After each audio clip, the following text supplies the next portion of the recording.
Assalamualaikum warahmatullahi wabarakatuh.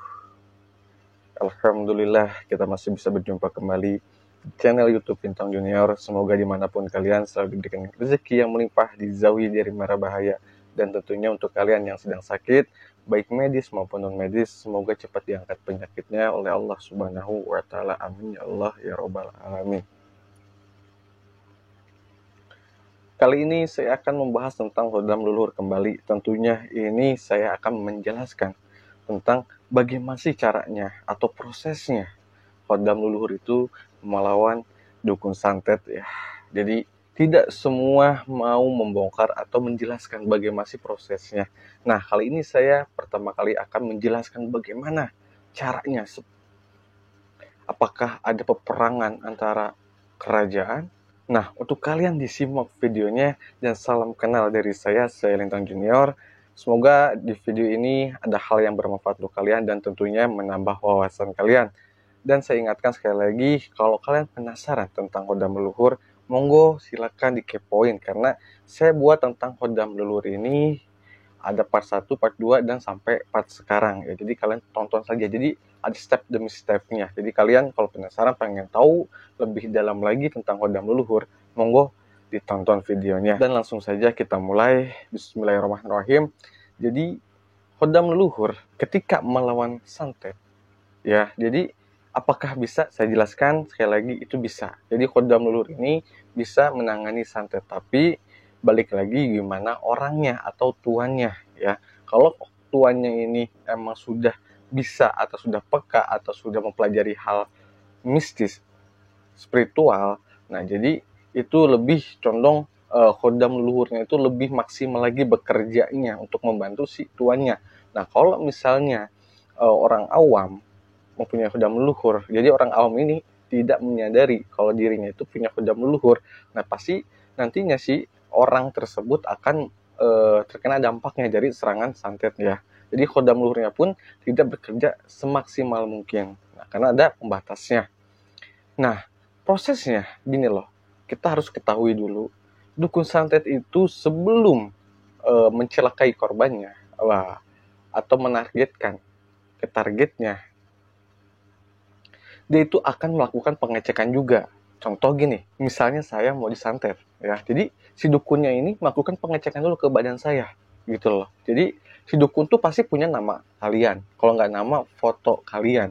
Terus punya juga media yang kalian pakai. Entah itu bisa dari baju, dari rambut, bisa dari tanah, rumah milik kalian. Itu bisa banyak sekali medianya. Nah sehingga si dukun ini akan melakukan pengecekan. Nah, saya ini di dalamnya tuh polos atau tidak gitu loh. Terus hari hapesnya tuh kapan gitu loh. Hari apesnya pasti dihitung tuh sama si dukun tuh. Ada hitungannya gitu loh, dihitung. Nah, kalau misalnya si orang ini saya misalnya, saya ini nggak polos, ada sesuatu yang mengganjal seperti seperti Hodam Leluhur misalnya, di badan saya ada Hodam Leluhurnya. Nah, si dukun ini akan mengatasi si Hodamnya dulu nih. Kira-kira mampu nggak nih si dukun ini mengatasi Hodam Leluhur gitu loh. Nah, kalau misalnya si dukun ini mampu, nah si Hodam ini digeser, ya, dikalahkan dulu gitu. Nah, kalau sudah kalah, jadi si santet ini baru bekerja masuk. Nah, tapi kalau si dukun ini kewalahan ngelawan si Hodamnya, nah nanti dampaknya itu di saya. Sebagai contoh tadi saya tuh akan sakit, merasa sakit, terus badan panas kayak seperti meriang terbakar, terus susah tidur, makan pun malas, tapi rasanya tuh kenyang, tapi buat makan tuh malas, tapi kita menyadari nih kita tuh belum makan misalnya. Nah aneh lah pokoknya di badan kita itu. Nah ketika sudah santetnya sudah masuk, si Hodamnya sudah kalah, apakah si Hodamnya akan diam saja? Tidak. Si Hodamnya ini akan memanggil saudaranya, bisa temannya, karena si Hodam pun makhluk, dia punya saudara sebangsa mereka. Nah, manggil, minta bantuan. Nah, nantinya akan berlanjut peperangan. Nah, peperangan itu tergantung juga kepada si Hodamnya. Si Hodamnya dari mana asal muasalnya. Entah misalnya dari tanah Jawa, atau dari misalnya dari Kalimantan, atau dari gunung, atau dari pantai, atau dari langit. Ya itu balik lagi ke Hodamnya. Nah, kalau misalnya Hodam ini emang katakan tingkatannya itu raja atau pemimpin, nah itu punya pasti namanya saudara itu banyak, yang akhirnya nanti tuh si dukunnya melawan si Hodam itu dengan pasukannya. Jadi dukun pun bisa melakukan santet itu bukan dukun yang ecek-ecek gitu loh. Pasti dia juga punya anak buah gitu loh. Jadi misalnya kayak kuntilanak atau genderuwo, boto ijo, boto ireng, sampai ke atasnya jin ifrit gitu lah ya. Jadi prosesnya itu panjang. Makanya menangani santet itu tidak mudah, butuh proses. Dan badan kita itu harus siap. Stamina itu perlu ya. Stamina badan kita itu perlu banget untuk melawan santet. Terus gimana Kang prosesnya, peperangannya terjadi? Jadi ini misalnya kubunya si Kodam leluhur dan ini kubunya si dukun santet. Nah, nanti itu kan mereka tuh kan perang. Ada yang naga misalnya si Kodamnya, ada yang harimau, pokoknya akan berubah. Nah, nantinya di alam mereka itu akan terjadi gesekan yang akhirnya semua makhluk yang ada di dekat lokasi tersebut akan melihat.